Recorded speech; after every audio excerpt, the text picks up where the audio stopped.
Ciao, benvenuti su Storie di Tradimento. Prima di iniziare, sarebbe molto apprezzato se vi iscriveste al mio canale, metteste mi piace al video e lasciaste un commento qui sotto. Questi semplici click significherebbero molto per il futuro di questo canale e ricompenserebbero davvero lo sforzo che metto ogni giorno. Ora, senza ulteriori indugi, iniziamo. Ciao a tutti, sono sorpreso di essere in questo forum. Pensavo di avere un matrimonio solido. Siamo sposati da 15 anni, abbiamo 2 figli e ho una carriera gratificante. Il motivo per cui sono qui è che un amico mi ha parlato di questo forum. Non avevo mai nemmeno sentito parlare di Reddit, non sapevo nemmeno che esistesse. Mia moglie ha un certo successo, possiede il suo centro massaggi, anzi, ne possiede 2. Abbiamo sempre comunicato i problemi, qualsiasi cosa fossero, anche quando avevo un problema medico che mi impediva di essere attivo sessualmente a causa di problemi di salute. Ne abbiamo parlato e lo abbiamo superato. Entrambi i nostri figli sono all'università e vivono nel campus, tornano a casa per le vacanze la maggior parte delle volte. Non avevo notato nulla di insolito fino a quando lei è tornata a casa davvero tardi dal lavoro. Ero in cucina quando finalmente è arrivata a casa e di solito viene da me e mi abbraccia e mi bacia e poi va a fare quello che deve fare. Ma quel giorno è andata direttamente in bagno e si è fatta una doccia. Siamo sposati da 15 anni, non ha mai fatto una cosa del genere. Ammetto che non è qualcosa per cui dovevo preoccuparmi, ma non era mai successo. Comunque, più tardi quella notte mentre dormivamo, sono stato svegliato da lei nel mezzo della camera da letto con il suo telefono in mano. Erano le 2:15. Mi sono svegliato mentre lei diceva a qualcuno «Non può aspettare domani mattina?» Qualche ora dopo le ho chiesto chi l'avesse chiamata così tardi. Ha detto che era una sua dipendente che chiedeva se poteva avere il giorno libero. Ho detto va bene, ma perché una dipendente avrebbe dovuto chiamare così tardi? Secondo me, la dipendente avrebbe potuto semplicemente mandare un messaggio e mia moglie avrebbe potuto vederlo la mattina. Sembrava sospetto, perché mia moglie stava bisbigliando mentre parlava con questa dipendente. Comunque, la mattina seguente, ognuno di noi è andato per la sua strada, lei al suo centro massaggi e io al mio lavoro. Passano un paio di giorni e mia moglie riceve telefonate in orari strani e non dico nulla. Pensavo fosse parte del suo lavoro per via del settore in cui lavorava. Bene, una notte quando torna a casa dice che avrebbe prolungato l'orario di chiusura del negozio di un'ora. Diceva che la clientela per i negozi stava aumentando, il che pensavo fosse positivo perché avrebbe significato più soldi per la sua attività. Bene, come scoprirete più tardi, l'aumento presunto della base di clienti non era il motivo per cui rimaneva aperta un'ora in più. La settimana passa e lei torna a casa circa 2 ore più tardi del solito e durante questo periodo ho notato che la nostra vita sessuale era drasticamente diminuita. Non ho fatto storie perché pensavo fosse solo stanca, quindi l'ho lasciato correre. La sera successiva è quando le cose sono cambiate un po'. È tornata a casa verso le 11 e appena entrata dalla porta l'ho affrontata sul suo comportamento. Le ho detto: «C'è qualcosa che dovrei sapere?» Lei dice: «Cosa intendi?» Le ho detto: «Sei tornata a casa molto più tardi nelle ultime notti e la nostra vita in camera da letto è drasticamente diminuita. Cosa sta succedendo?» Lei dice: «Le ultime notti sono state frenetiche al lavoro con tutti i nuovi clienti e sono un po' a corto di personale. Poi dice che non c'è niente che stia succedendo, solo lei che cerca di gestire la sua attività». Dopo che ha detto questo, non ho risposto né detto nulla di incoraggiante, sapevo solo che qualcosa non andava. Questa era la settimana scorsa, ed è ora venerdì sera, e dovevamo incontrarci dopo che lei aveva finito di lavorare. Ho provato a chiamare il suo cellulare, e indovina un po'? Non sono riuscito a mettermi in contatto con lei, è andato direttamente alla segreteria telefonica. Stavo iniziando a diventare più sospettoso, stavo cercando di ravvivare la fiamma perché capivo che era sotto stress, quindi ho preso l'iniziativa di farle passare un bel momento. Il fatto che sapesse che avevamo dei piani e non rispondesse al telefono mi faceva davvero pensare che ci fosse qualcos'altro che non mi stava dicendo. Ho deciso di passare dal suo centro massaggi e, sì, l'ha indovinato, ho visto la sua auto lì. Il che mi ha davvero fatto impazzire perché ovviamente non era qui con me come avevamo pianificato, specialmente essendo venerdì sera. Quindi ho chiamato il centro massaggi per vedere se qualcuno avrebbe risposto e, accidenti, qualcuno ha effettivamente risposto. Ho chiesto di lei per nome e mi è stato detto che aveva appena finito con un cliente.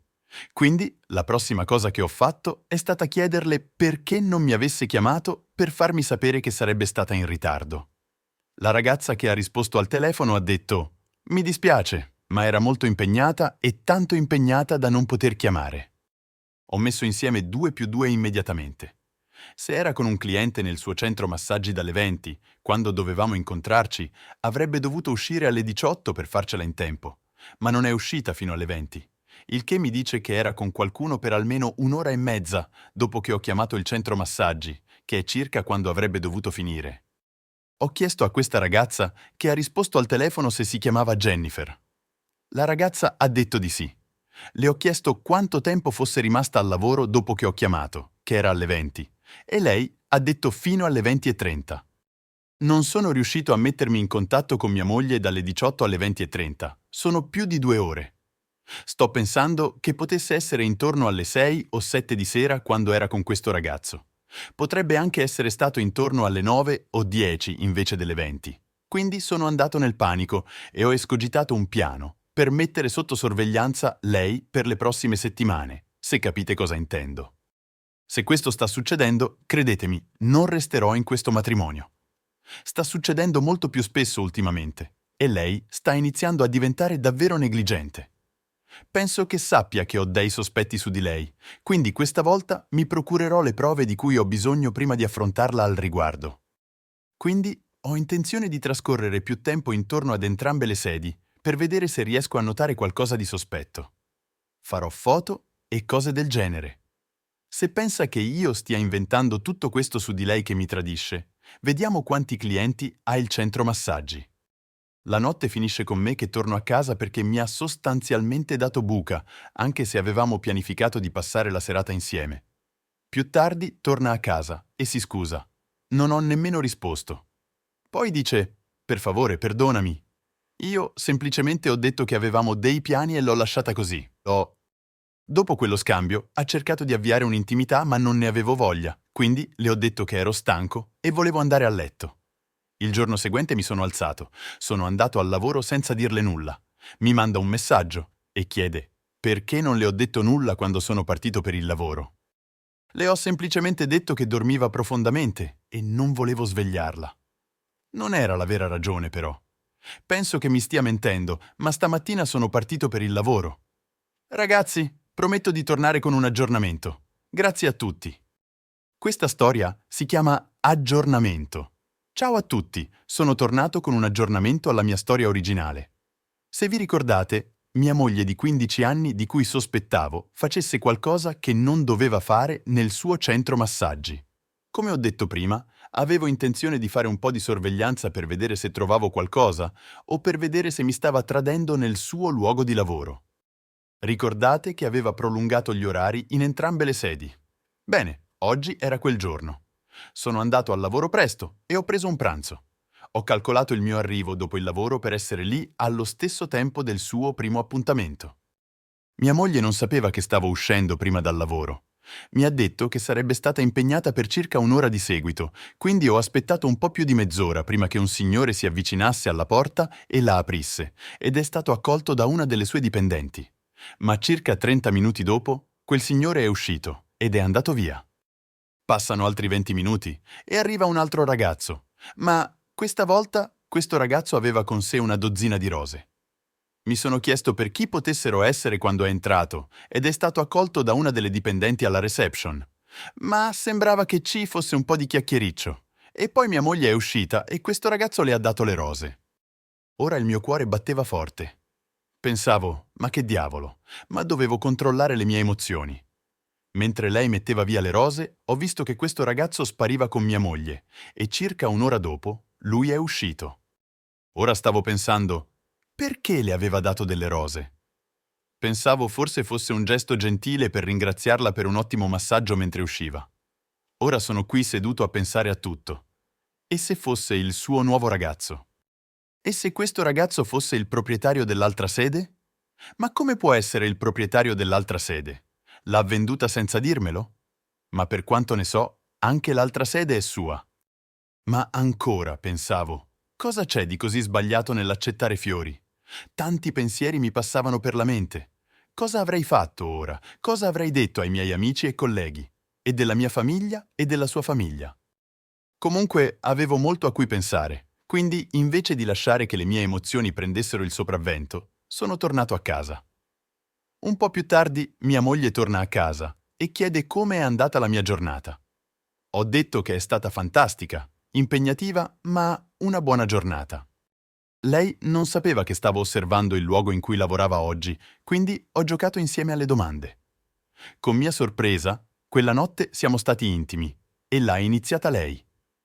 È stato divertente, ma qualcosa mi diceva che qualcosa non andava ancora bene con lei. Le cose sono andate bene per qualche settimana e non ho dovuto fare più sorveglianza. Ma dopo qualche settimana, qualcosa mi ha detto che avrei dovuto controllare di nuovo su di lei. Quindi l'ho fatto, e questa volta era di giorno quando avrebbe dovuto essere al lavoro. Beh, così mi aveva detto. Sono uscito prima dal lavoro di nuovo, sono andato alla sua sede e la sua auto non c'era. Pensavo bene, forse aveva parcheggiato da qualche altra parte o forse doveva andare a prendere delle forniture, quindi invece di andarmene ho parcheggiato giù per la strada e ho osservato il suo edificio per almeno un'ora. Nessuna auto è mai arrivata, nessuna chiamata è stata fatta per spiegare dove fosse o perché non fosse lì, quindi ora stavo diventando frustrato e un po' preoccupato. Sono andato direttamente all'altra sede. Beh, la sua auto non era nel parcheggio, la sua auto non era nel parcheggio. Così, frustrato e sempre più preoccupato, ho deciso di fare un passo indietro e riflettere su tutto ciò che stava accadendo. Non volevo prendere decisioni affrettate, ma i dubbi e le incertezze stavano iniziando a pesare troppo. Durante le settimane successive ho mantenuto un basso profilo, continuando a osservare e raccogliere informazioni senza confrontare mia moglie. Ho scoperto che passava molte ore dopo l'orario di chiusura previsto nel suo centro massaggi e questo non faceva che alimentare i miei sospetti. Un giorno ho deciso di affrontare la situazione direttamente. Sono andato al centro massaggi senza avvisarla e l'ho trovata in una situazione compromettente con un altro uomo. Era il colpo di grazia per me. Tutto il dolore e la frustrazione accumulati nel tempo si sono trasformati in una decisione ferma e definitiva. Ho affrontato mia moglie subito dopo averla sorpresa, esprimendo tutto il mio disappunto e la mia delusione per il suo comportamento. Lei ha tentato di spiegarsi, ma per me non c'erano giustificazioni accettabili per quanto avevo visto e vissuto. Dopo un lungo e doloroso confronto, abbiamo deciso di separarci. È stata una decisione difficile, ma necessaria per preservare la mia dignità e il mio benessere. La separazione è stata complessa, con molte sfide emotive e pratiche da affrontare, ma sono stato supportato da amici e familiari che mi hanno aiutato a superare questo periodo buio. Guardando indietro, rifletto su quanto sia importante ascoltare i propri istinti e non ignorare i segnali di allarme in una relazione.